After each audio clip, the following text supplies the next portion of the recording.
Casters, one of, if not the best bait to use when you're targeting commercial silverfish. I'm going to show you how to get the best out of these beauties.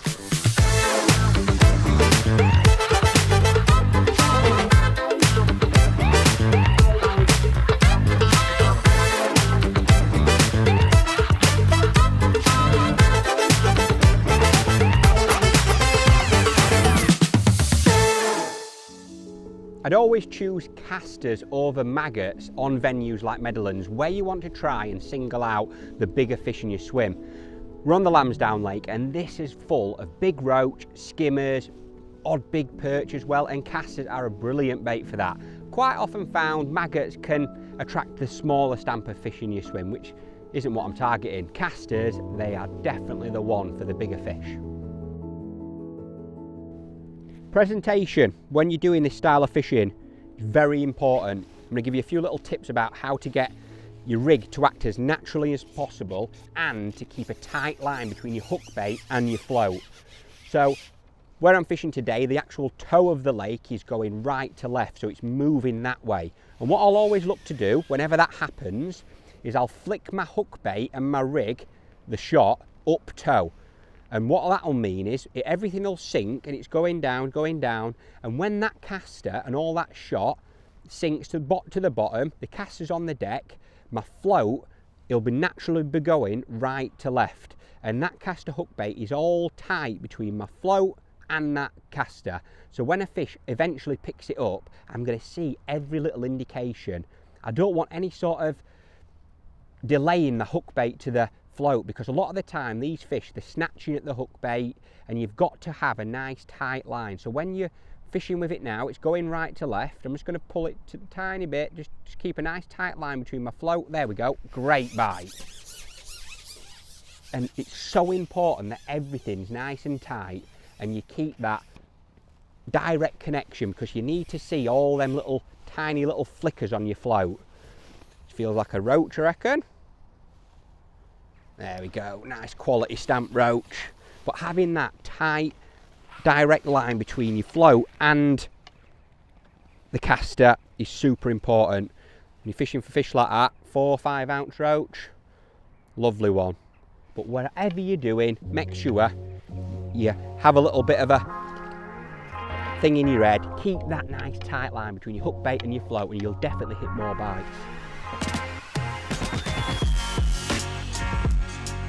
One thing I really want to stress when you're using casters is you need to be fishing on a hard bottom. So the bottom of that near side slope on any sort of venue you're going to be fishing is generally going to be a harder bottom. And what I mean by that is it's not silty. When you're fishing with casters, I'm going to be loose feeding quite aggressively and feeding quite a bit of bait. And when you do that on a silty bottom, it's a nightmare. You get missed bites, you foul hook fish. It's just not as efficient and consistent as when the bottom is rock hard. So I'm looking for the bottom of that near slope, and today's peg is absolutely perfect. It slopes away a tiny bit, the bottom's rock hard, and it's absolute perfect spot. Loose feeding casters, quite a simple thing to do, but there's a few key things that I think you need to get right. First of all, it's the catapult choice. Personally, I've been using this recently. It's the original catapult, and it's got a lovely mesh pouch. It's quite a wide pouch as well, which I think is important for getting a nice grouping of bait. So all I'm going to do, get about half a pouch full at a time. I've been feeding it twice today because the fish are coming up, so I want to keep them down. So I'm going to almost dart it in, and what I'm going to do, and what I mean by that, is I'm going to release, I'm going to do it without any casters, just so you can see. You hold the little pouch at the end, and then you're darting it in like that, so you're almost following the whole caster and pouch through. And what that'll do is it'll group them casters nice and tight. So I'm going to show you now. I'm looking to fish and feed a little bit back of where I'm actually fishing now. So I want it to, all the casters to go in about half a metre back of my actual pole tip. So I'm going to dart it in like that. That's great. The majority of the casters landed about half a metre back of where that pole float is. I'll always look to use ground bait at the start of my session to draw fish in.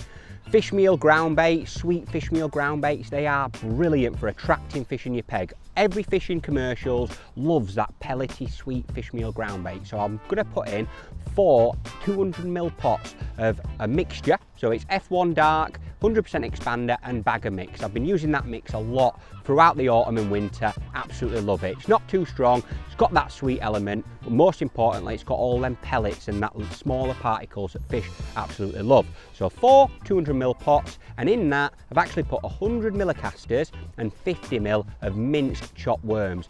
Always add a few worms into your mix on venues that has a lot of skimmers, bream, and I know Meadowlands, the fishing here absolutely love casters and a little bit of worm. So that a little bit of a combo is brilliant.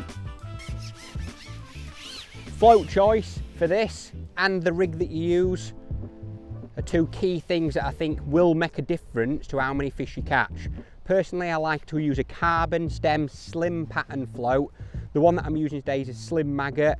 It's actually got a cane bristle, which is very, very sensitive, but I can see it perfectly, which is very important. A lot of the time, the light can be a nightmare on commercials when they've got broken trees at this time of year. So it's got a nice visible cane bristle, but most importantly, it's sensitive. So when I'm gonna get a bite, literally gonna happen in a second, it's absolutely solid here today. There we go. I'm gonna see everything that happens because it's nice and sensitive. It's not too thick or anything like that. I'll always prefer to use I'm gonna swing that one. There we go. Lovely roach. Good stamp fish here at Meadowlands. But I'll always prefer sort of a cane bristle if I can get away with it when I'm fishing with casters, as opposed to say a hollow bristle.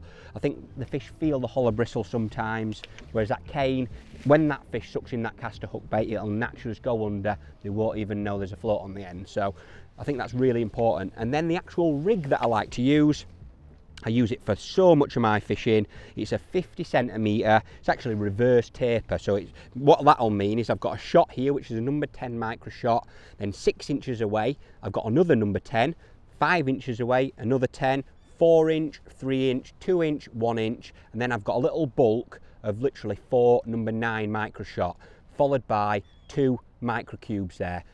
They're a size 12. And what I actually use the size 12 micro cubes for, just little trimmers. So just in case I want a little bit more bristle sticking out, I can nip one of them 12s off nice and easily. So that is an absolutely mega rig. And you might be wondering what components I've got. I've actually got 013 N gauge main line.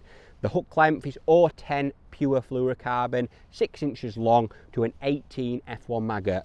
Then I've got a 6 elastic. It's one of our new solid elastics. Absolutely deadly combo. And finishing off, all I've got just in between my float and my connector there, I've got 2 number 8 micro cubes. And a little tip for you, just spread them out by about 1 inch and they don't seem to tangle around your pole tip or anything like that as much. And what that means, it's back shot and it's nice and tight connection between my pole tip and my float, which I think is super important. So that's the rig. I'm gonna get another caster on, catch myself another Rodney. What I actually put on the hook, it's quite simple. I'll always use casters because that's what I'm feeding, and I really like that for attracting the bigger fish in my peg because that's what I want to be feeding, so why wouldn't you put them on the hook? So a single caster is brilliant. Little tip for you, just thread your hook through the middle of the caster and pop it out at the end. I always like to have my hook point showing when I'm fishing with casters, so I don't want to ever bump a fish and think, oh, my hook hasn't really set properly. So just let your hook point show fully. A great hook bait as well is double caster. That can be brilliant for the bigger fish in your swim, like an odd bream. And I'll always try a head of a worm. That's great for skimmers and an odd big roach.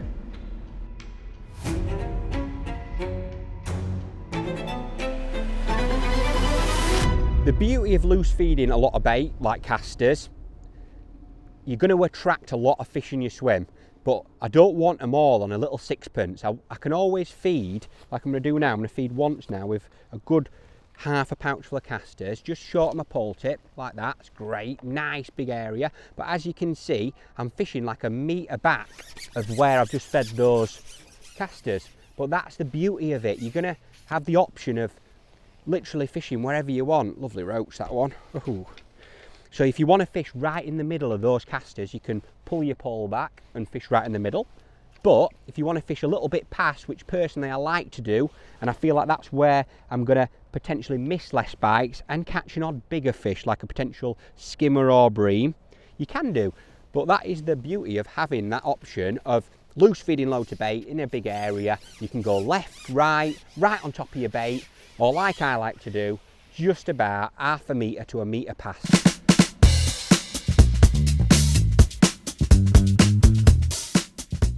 I'm always looking to try and target the biggest fish in my peg. And one way of doing that is having another rig with you. I've loved that slim maggot float, fishing through the water. That's great when you're wanting to catch lots of numbers of fish. But I'll always have a rig with me which has got a little bit more line on the bottom, slightly heavier rig. So I've got a 0.75 carbon skimmer on here, the same shotting. So I've got a 50 centimetre taper, but with 9s. Everything's a little bit more beefed up. And I've got a 16 F1 maggot hook on. And what I'm going to do is I'm actually going to fish a slightly bigger hook bait. So I'm going to fish 2 casters, which can definitely single out those bigger fish like skimmers, bream, odd massive roach. I know there's some massive roach here in Meadowlands. And I'm actually going to fish right at the back edge of all of my bait. So I'm going to fish with the pole in between my legs. The wind's a little bit tricky here today. And I'm almost fishing in no man's land where no bait really is, apart from an odd caster. But as you can see, I'm probably a foot and a bit past everything. A lot of the time when you are almost in a roach race or you're trying to catch large numbers of fish, the stamp of fish that you actually catch is really important. And having this rig up your sleeve might just give you a chance of catching an odd better stamp fish. So say for example, if we're catching, I'm in a next peg battle with someone and we're catching 2 to 3 ounce roach a piece, but if I pick my little secret rig up here with a slightly bigger hook bait and I fish for slightly, oh look at that, slightly better stamped fish, if all of a sudden my stamp changes to say 4 to 8 ounce fish, your weights can massively increase, and it can just be a great way of targeting bigger fish like this. That's the first skimmer I've hooked all day, and it's past my bait on a rig that's got a little bit more line on the bottom and a slightly bigger hook bait. Now that skimmer there, maybe 6 ounce I'm going to give that skimmer. But you don't need many of these odd bonus fish, and trust me, this is a small one. Meadowlands, you can catch an odd massive bream on this rig. But it's a great way of having a little bit of an edge on people that might not have this rig up the sleeve. So yeah, make sure you have a couple of rigs with you, one with a little bit more line on the bottom, and obviously that slim maggot, which can be a great way of just getting numbers of fish. But if I had to bet me bottom dollar on catching a big fish, it'd definitely be on this rig. You might be wondering, is this a line that I fish all day? And the answer is no. I'll always look to fish something out in the lake, because that's really where potentially the bigger fish might be living, like an odd bream. So I'll do that throughout my session. But casters short or casters on a longish pole line, because today's a little bit of a freak one really. This is a bit longer than what I'd usually be fishing it. Generally it's either a top 4, top 5, top 6. Today I'm at 7 sections, so it's quite long, but it's a brilliant line to start your day on. Get off to a good start while your longer pole line settles, but it's also a mega way to finish your day, because that's generally where you can catch an odd big bream as that light fades.